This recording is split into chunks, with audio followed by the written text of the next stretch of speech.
반갑습니다. 전철 타시면 1호선, 2호선, 3호선, 4호선 많이 있죠? 2호선입니다. 저희가 오늘 함께 보게 될 이야기는 저희 가족 이야기부터 시작할까 합니다. 뒤에 제 사진 보이시죠? 제가 이렇게 생겼어도 결혼을 했습니다. 결혼을 해서 아들 낳고요, 딸 낳고 그리고 연하의 남편 키우면서 살아가고 있습니다. 우리가 이제 사실은 뭐 살면서 여러 가지 일들이 많이 있지만 제가 지금까지 가지고 있는 여러 경험들 중에는 애 키우는 일이 가장 힘들지 않나 이렇게 생각을 합니다. 참고로 제 딸이 여기 와 있긴 합니다. 자, 우리가 이제 이야기를 한번 시작을 해보자 할 때 어떤 이야기부터 시작할 것인가? 어떤 시대가 왔는가에 대해서 많은 강사들이 이야기하는데요. 우리는 자녀와 관련해 또 부모와 관련해 새로운 시대를 좀 제안해 볼까 합니다. 자, 이제 여러분들이 알고 있는 nurture, 이른바 양육의 개념을 버릴 때가 됐습니다. 여러분들 잘 아시는 것처럼 양육이란 말은 뭘 이야기하냐면 우리가 응애하고 아기를 낳잖아요. 아기를 낳으면 실제 이 아기가 성장해서 아이가 엄마에게서 음식을 받아 먹고 또 목욕을 하고 그리고 기저귀를 갈고 아장아장 걸을 때 넘어지지 않게 돌보고 이 개념이 바로 우리가 알고 있는 양육의 개념입니다. 근데 우리가 보통 평균 수명이 지금 80이죠. 80이라서 요새는 환갑잔치를 하면 요새는 애들도 잔치하냐 이런 소리를 한다 그래요. 그럴 정도로 평균 수명이 늘어난 시점에 우리가 자녀로 살아가는 시점은 몇 년인가? 약 25세에 결혼을 하고 그 다음 바로 아이를 낳고 80세에 돌아간다 평균 수명을 가정해 볼 때 약 55년 동안 우리는 자녀로 살아가고 그 얘기는 55년 동안 부모로도 살아가게 된다는 이야기입니다. 그러면 아장아장 걸어가면서 기저귀 오줌똥 싸는 거 치워주고 먹여주고 목욕시켜주는 시기가 약 몇 년인가? 대략 3년에서 길게는 7년 정도. 55년에서 7년을 빼면 몇 년이 남죠? 빼기는 역시 어렵죠. 약 48년이 남습니다. 그러면 우리가 보통 55년에서 7년을 뺀 나머지 48년을 이른바 양육의 개념 그 이외의 개념으로 살아가야 되는데 그러면 그 이외의 개념은 우리가 무엇으로 볼 것인가? 여러분들 잘 아시는 것처럼 요새는 애들이 얼마나 똑똑한지 모릅니다. 저희 애들만 해도 저보다 아는 게 더 많아요. 저 무시하고요. 이렇게 산 지가 오래됐습니다. 아이들과 함께 살아간다는 건 우리가 어렵다는 거 알고 있습니다. 그 이유가 뭔지 아세요? 아이들을 키우기 때문에 어렵습니다. 이제 아이들 양육의 시대가 끝나고 나면 어떤 시대가 오는가? 드디어 파트너의 시대가 옵니다. 이 파트너의 시대는 아이들을 키우는 것이 아니라 아이들과 함께 살아가는 새로운 시대가 시작되는 건데요. 우리가 흔히 양육하면 몇 가지 항목에서 이야기를 합니다. 제일 첫 번째 부모의 역할은 0에서 1세 사이에 보육자 역할을 하게 되고요. 이때는 애들 정말 키우기 힘들죠. 젖 먹여야 되죠. 오줌똥 갈아줘야 되죠. 이놈들이 걷지도 못해요. 이것들 다 챙겨서 보통 3세까지 지나고 나면 우리가 대략의 양육은 끝났다. 이렇게 이야기를 합니다. 이렇게 양육이 끝나고 나면 아이들에게 무엇이 옳고 무엇이 그른지 도덕적 판단과 일상생활을 할 때 무엇이 필요한가에 대해서 곧 사회의 아주 기초적인 현상들을 아이들에게 알려주고 그 이야기까지 하고 나면 아이들은 학교를 가고 그 시점부터 우리는 아이들을 더 이상 양육하지 않게 됩니다. 지금부터는 언제? 격려자라고 하는 부모의 새로운 이름표. 여러분들 노래 중에 이름표를 붙여줘 이런 노래 알고 계시죠? 이제 양육자 개념이 아니라 새롭게 new name, 새로운 이름을 갖게 되는데 그 이름은 이른바 격려자라고 하는 개념입니다. 우리가 격려라고 하는 건 영어로 courage, encourage, 곧 용기를 불어넣는다 이런 의미를 가지고 있는데 용기를 불어넣을 때는 이른바 우리들이 그전에 가지고 있던 양육의 개념이 상, 하, 이른바 나이가 많고 경력이 많고 모든 것을 해줄 수 있는 부모와 그렇지 못한 자녀와의 관계, 이른바 상하의 관계였다면 지금부터 격려자의 역할부터는 이른바 좌우, 이른바 수평 관계에서 아이들과의 만남이 시작되는 시점이라고 볼 수 있습니다. 이 시점에서부터는 완전히 다른 역할을 하게 되는데 이 역할이 보통 아이들이 청소년기를 맞게 되는 12세에서 20세에 도달하게 되면 상담자라고 하는 부모의 완전히 다른 이름으로 배치되게 됩니다. 여러분들 잘 아시는 것처럼 상담자라는 건 결국 뭐냐? 상하 관계에서 어떤 명령이나 통제나 조정을 하는 것이 아니라 함께 가면서 그 사람의 그림자를 읽어주는 사람이 바로 상담자거든요. 이 역할을 이제 부모가 시작할 시점, 이때부터가 본격적으로, 그러나 그 전조는 이미 7세에서부터 아이들과의 관계는 새로운 패턴으로 들어가야 된다 볼 수 있습니다. 그런데 이렇게 하고 애들 양육이 끝나면 좋겠지만 실제 우리는 아이들을 더 늙어서까지 보게 됩니다. 20세에서 40세라면 애들이 크다 못해 이제 늙어가죠. 여기 보니까 많이들 늙은 자녀들이 많이 있어요. 보통 우리가 이 정도가 되면 새로운 자녀들에게도 새로운 이름이 붙습니다. 그게 뭐냐? 보통 이제 40세 정도가 되면은 다들 결혼을 해서 독립을 했겠거니 생각을 하지만 요새는 30이 넘도록 시집장가 안 가고 부모들 등쳐먹고 사는 자녀들이 굉장히 많습니다. 이런 자녀들이 일명 등처족이다 이렇게 부릅니다. 이렇게 아닌 게 아니라 기생하면서 살아가는 자녀들이 있는 반면 또 독립해서 살아가는 자녀들도 있습니다. 이런 자녀들과 함께 사는 건 역시 부모의 중요한 역할 패턴 중에 하나인데 그때의 양육은 의미가 없죠. 어떻게? 완전히 새로운 이름, 함께 살아가며 동반자로 살아가는 개념이 필요하게 되는데요. 이른바 7세에서부터 아이들이 성장해서 늙어가는 시점까지는 지금은 부모의 역할이 양육자가 아니라 완전히 새로운 이른바 파트너, 그리고 그 부모의 역할은 무엇인가? 이 파트너와 함께하는 파트너십이라는 것을 알고 지내는 게 바로 부모의 중요한 역할 중에 하나라고 할 수 있습니다. 우리가 이른바 아이들을 키우면서 늘 관심 갖는 게 뭐냐? 좋은 대학 가는 겁니다. 여기 지금 좋은 대학 다니는 학생들 굉장히 많은데요. 그런데 사실 우리가 55년 자녀로 살아갈 동안에 학생으로 살아가는 기간이 얼마나 되는가? 이 생각을 한번 해봐야 됩니다. 우리가 보통 평균 수명을 80으로 했을 때 대개 우리가 학생으로 살아가는 기간은 22년 정도가 됩니다. 이때 22년은 석박사를 다 마칠 때까지의 기간이에요. 석박사를 다 마칠 때까지. 그러면 나머지 우리가 현재 100세 시대를 살고 있다고 생각해 볼 때 80년은 뭘로 살아가는가? 사람으로 살아갑니다. 그러면 학생은 사람이 아니냐? 학생은 사람이 아닙니다.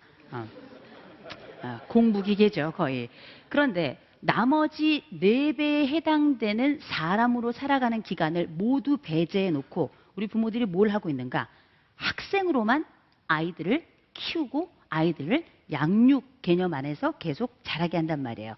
학생은 영원한 온실입니다. 이제 학생이 아니라 사람으로 키울 거대한 계획을 가지고 부모들이 접근을 해야 이른바 학생을 키워내는 부모가 아니라 사람을 키워내는 부모로서 제대로 인간을 만들어내는 건강한 부모 역할이 시작되는 겁니다. 이 또한 파트너십의 연장이라고 볼 수 있겠죠. 우리가 여러분들 잘 아시는 것처럼 이 세상에는 4종류의 자식이 있습니다. 최고의 자식은 공부도 잘하는 자식이에요. 공부까지 잘해 이게. 두 번째 자식은 공부는 좀 못하는데 그래도 지 엄마 말은 잘 듣는 자식. 이런 자식 하나 있으면 좋겠습니다.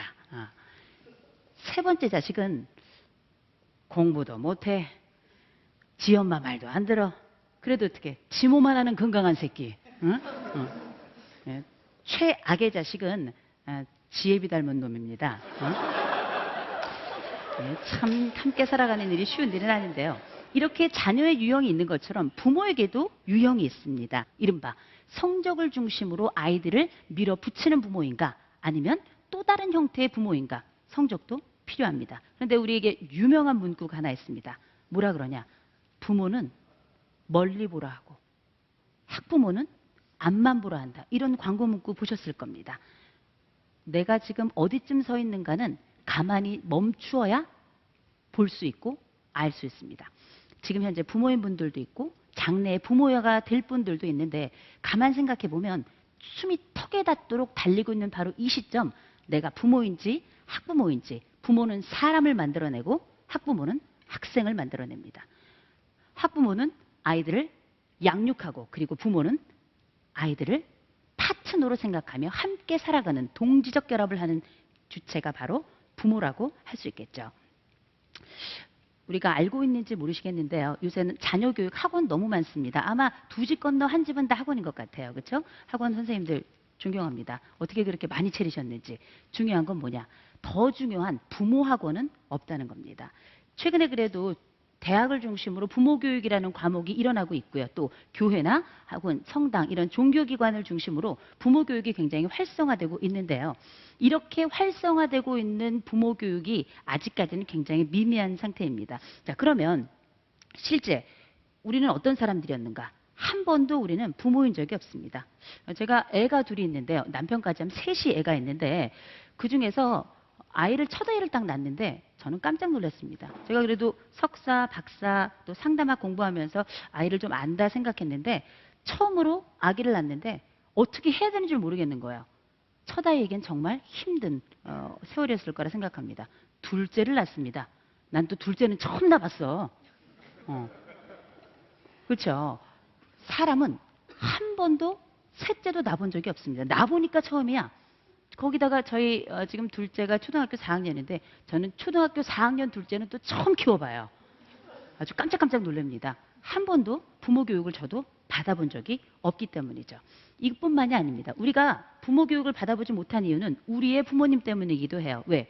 우리의 부모님도 부모 교육을 한 번도 받아본 적이 없습니다. 우리를 어떻게 키워야 되는지도 모르고 그냥 키웠어요. 그냥 힘 닿는 대로 낳고 그냥 키웠습니다. 그렇다 보니까 그들도 부모가 어떤 것인지 모르고 우리도 부모가 무엇인지 배우지 못했습니다. 지금부터 시작할 시점이고요. 지금부터 알아갈 시점이라고 볼 수 있습니다.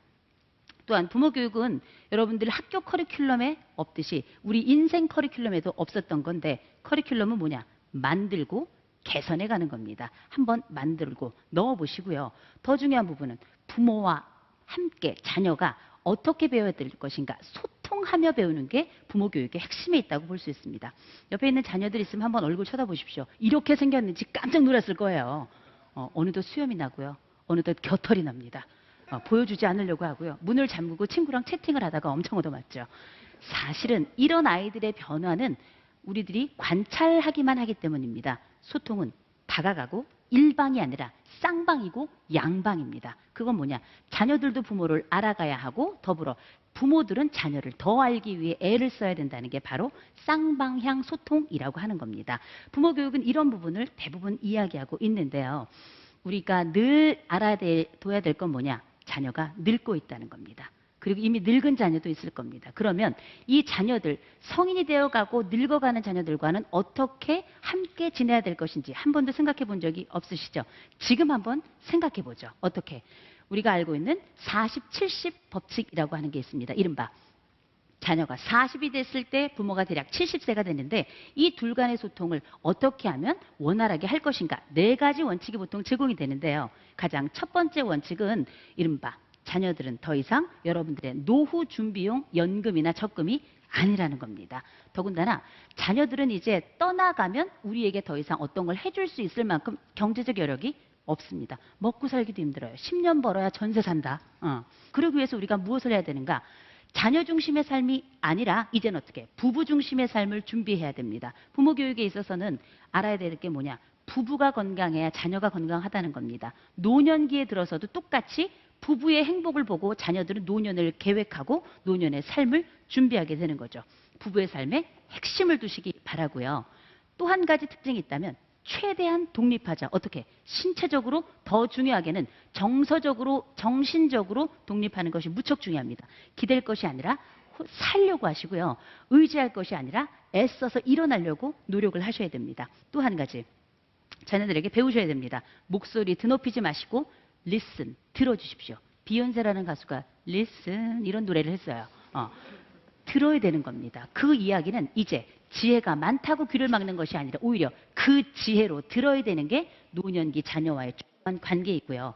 한 가지 더 중요한 이야기를 드리면 자녀들 이제 컸습니다. 인정해 주시고요. 자녀들 이제 크죠. 그때부터는 어떻게 본격적인 파트너로 그림자를 서로 봐가면서 걷는 것. 이게 바로 부모이고 이게 바로 자녀가 되는 관계. 이게 바로 파트너십이라고 하는 겁니다.